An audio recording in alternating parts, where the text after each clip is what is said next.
Good evening, students. Today we are starting the graphical representation of motion. So this is another way to describe the motion of an moving body. So for describing the motion of an object, we can use graph. The graph may be a line graph or a curve, right? So you have two types of graph to represent the motion of an object. So in the graph, we can show the relation of two variables. We can show the relation of two variables in which one varies as a result of the change in the other.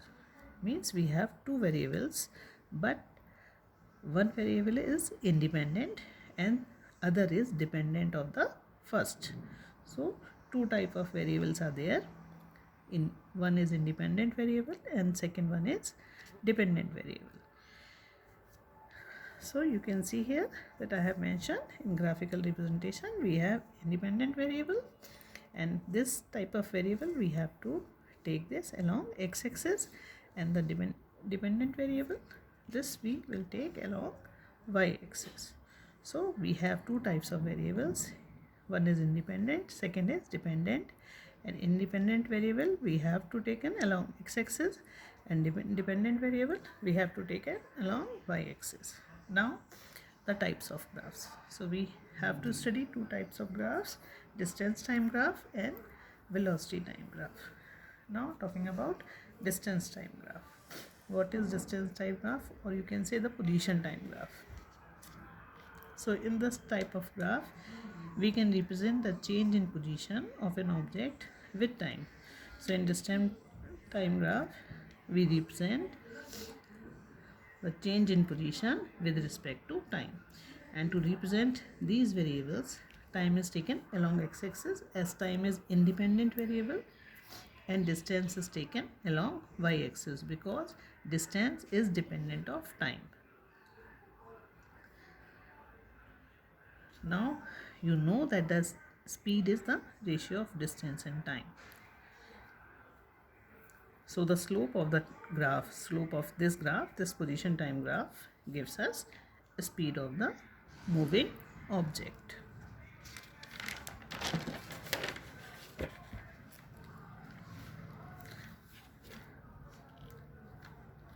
Similarly, we can find the velocity with the slope of displacement time graph. From distance time graph we can find speed, and from the displacement time graph we can find the velocity of the moving object.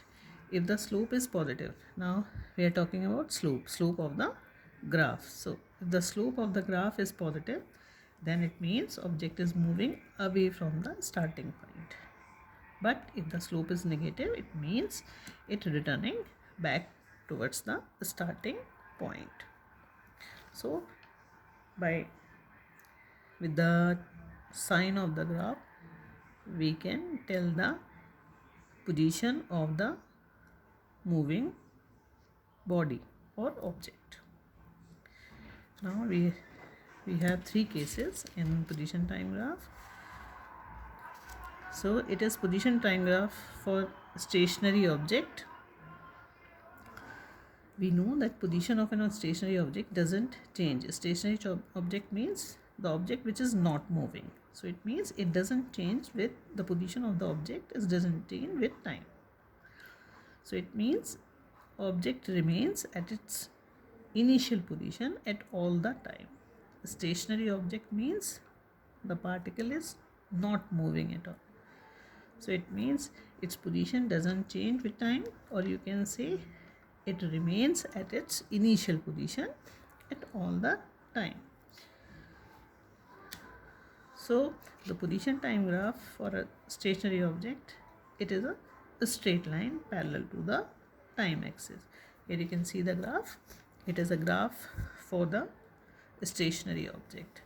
So this is time axis. Along x-axis we are representing time, and along y-axis we are representing position. So you can see here the time is increasing.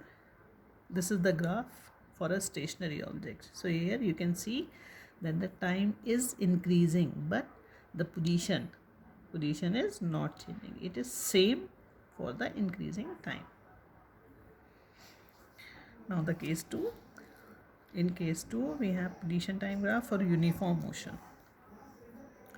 So an object in uniform motion travels equal distance in equal time intervals, right? You know that the uniform motion is when object is moving equal distances in equal time intervals. So the position time graph for an object in uniform motion along a straight path is a straight line. So if we are representing the motion of an object which is moving with uniform motion, then it gives a straight line. Okay. So this is the graph for a uniform motion of a moving body. So from this graph we also calculate the speed or velocity of an object by finding the slope. So by finding the slope of any line or any line graph, we also find the velocity of the object. Now how we can find the velocity of a moving object by the graph? Let's suppose the particle starts from initial position. Initial position means this position. Just take it as O, right? As the origin of axis. So this is the initial position where x is 0, means distance covered is 0 and time is also 0. This is the position. This is called initial position. Now consider 2 points A and B on the graph corresponding to the time t1 and t2. So here I am taking 2 position of the object A position at time t1 and B position at time t2, and the distance covered for the position is x1. The distance we can find from the distance axis. So distance is x1 for A position, and for position B the distance is x2. Now the slope of graph means this angle. This is the tangent of this angle. This is called the slope of the graph. If this is theta, then this is also theta, because both are corresponding angles, right? So now tan theta we can write it. Tan theta in trigonometry we know that tan theta is equals to P upon B, right? So this is tan theta is equals to B. Mention it as C. So this is BC over AC, right? So we can write it. This is x2 for position x2 minus x1, the position of A, upon t2 minus t1, right? And from this we can find the velocity of a moving object with the help of a graph. Okay, the third case we will study in next class.